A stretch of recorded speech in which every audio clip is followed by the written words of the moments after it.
Mong maintindihan na yung fear is nanggagaling dun sa things na hindi pa nangyayari right now.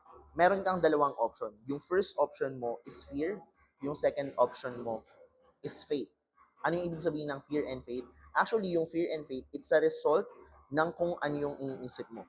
So, tulad yan ng sinabi ko the last time when it comes to the machine, thoughts affect your feelings, affects your emotion. Yung emotion mo will make you have the decision, and yung decision mo will affect your actions, and yung actions mo will affect your results, right? So, ibig sabihin, kung meron kang takot sa isang bagay, even if hindi pa siya nangyayari right now, and takot ka gawin yung mga bagay na to, so walang mangyayari sa result mo, hindi siya makakatulong when it comes to your result, right? So, pero saan ba siya nanggagaling? Nanggagaling siya with the negative thought.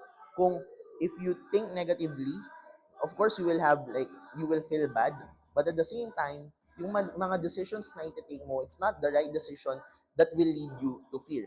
But if you think positively, of course, magkakaroon ka ng good feeling that will affect yung decision na gagawin mo, na will make you have faith when it comes to taking the right decision.